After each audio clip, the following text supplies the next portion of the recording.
My next favorite part was Anne Hathaway.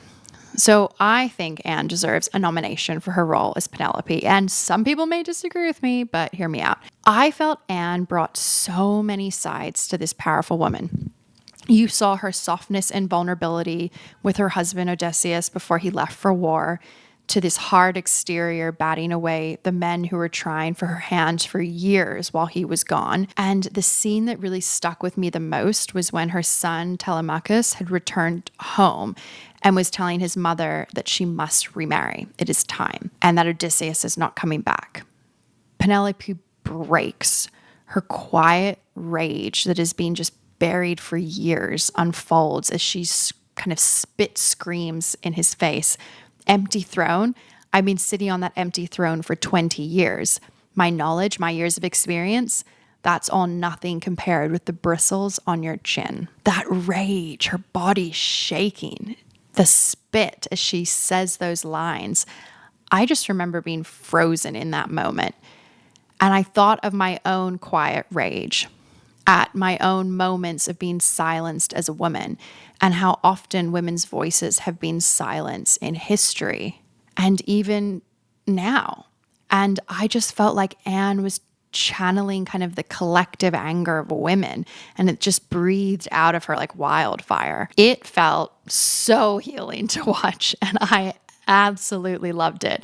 I truly think that scene is going to get her a nomination. So come at me if she doesn't. But really, what stuck with me the most, beyond, the filmmaking mastery, was the message and the choices that Nolan made to deliver the message of his adaptation of this story in his film. And one of the biggest choices that Nolan made was casting Matt Damon as Odysseus. What I learned while researching for this episode is that Odysseus traditionally is defined by his cunning. He's a trickster and a deeply morally complicated hero. He's not necessarily a redeemable character. All he wants to do is go home, but he continues to stay abroad for 10 years, sleeping with goddesses, albeit one of them did hold him captive. But he has children with some of these goddesses. Yet all he wants is to go home. So I don't know. There's something about him when you kind of look at some of the other tellings of him that is not quite, to me, redeemable. However, Nolan's Odysseus is not this archetype. And I think casting really plays a vital role here, because when you choose an actor as recognizable as Matt Damon, the audience already has a relationship with that face. Matt Damon is not really someone I would ever associate with a trickster. I see him and I think of kindness, solid moral values, and just this quiet strength. Damon, he makes you feel safe. And so his Odysseus felt less like a man celebrating his own cleverness and more like a man slowly understanding what that cleverness had caused. And you kind of watch as his journey becomes one of returning home, but also one of redemption. And this is a huge reason why I think this film is so important. Ezra Klein from the New York Times did a fantastic breakdown of the Odyssey where he dove into this further. I will link it in the show notes because it's well worth watching. He summarized what I kind of left the film thinking, which is this is a tale of modern life, and that we're currently in an era of our society that is being rampaged by tricksters, where values and morals are thrown out the window. Just like when the golden rule of Zeus, the moral code that was fundamental to society at that time, was broken when the Greeks gifted Troy the horse and ransacked the city. And in that moment, society was changed forever. The rule of trust was broken and the era of treachery began. However, something interesting that Klein also pointed out was that the traditional rule of Zeus is to treat the beggar and the stranger as you would want to be treated. And the rule kind of hinges on the fact that anyone could be a god walking among us, because at this time, gods walked among us and could have been a beggar for all they know. And you didn't want to risk treating a beggar poorly in case they were a god. So the law was more one of hospitality rather than one of compassion. However, Nolan decides to portray this differently. The law of Zeus in his film adaptation is one of compassion.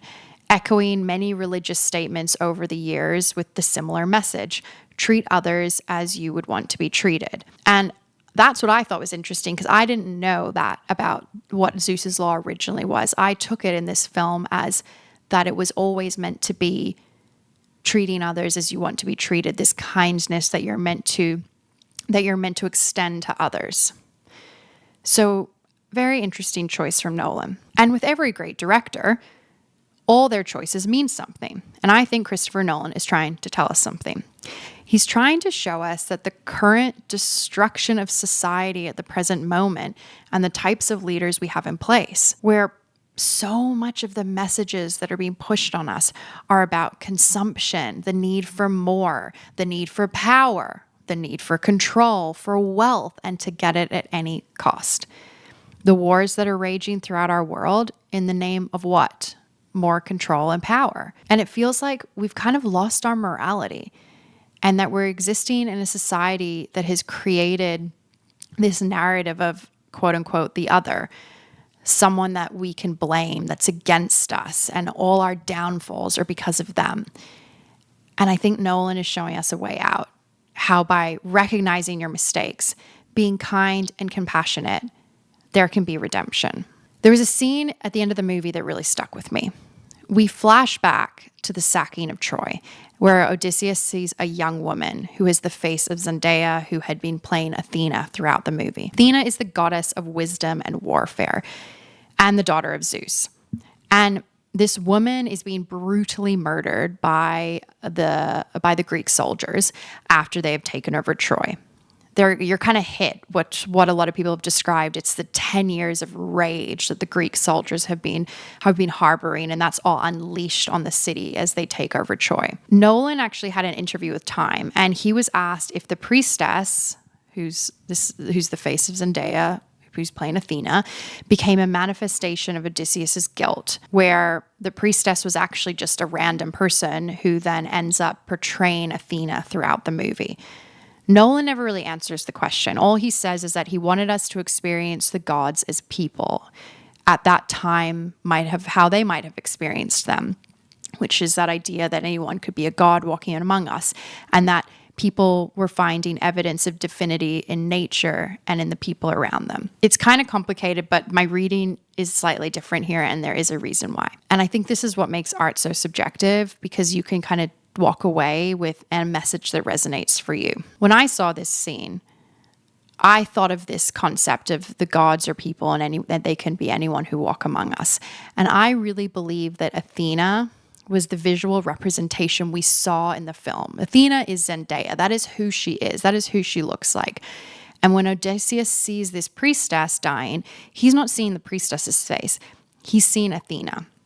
Because in that moment, he realized he had broken Zeus's law, the rule of Zeus. And with that, the death of society itself. In that eyes of Athena, he sees what he has done. And it gives Athena her strength as a symbol rather than a young priestess who's dying with no power. And for me, seeing how much power had been taken away from women historically, and even in the last few years in our own time, this message in and of itself felt far more resonant to the story that Nolan is trying to tell as a whole with his adaptation. I just keep coming back to her eyes, and I think it's Zendaya's eyes as her head is cut off.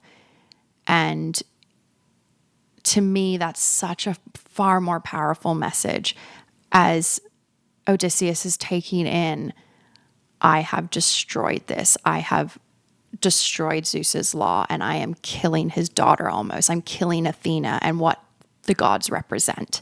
That, to me, was what that scene was about.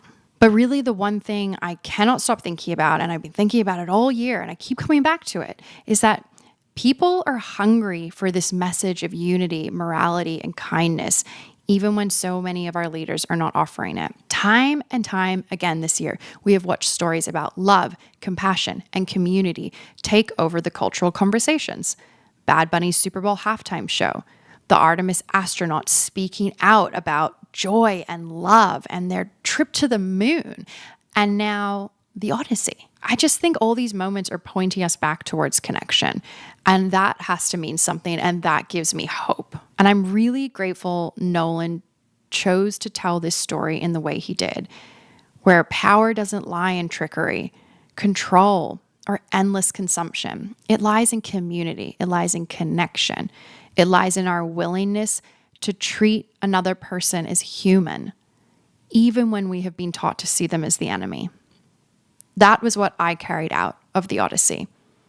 And maybe that is why nearly 3,000 years later, we are still telling this story.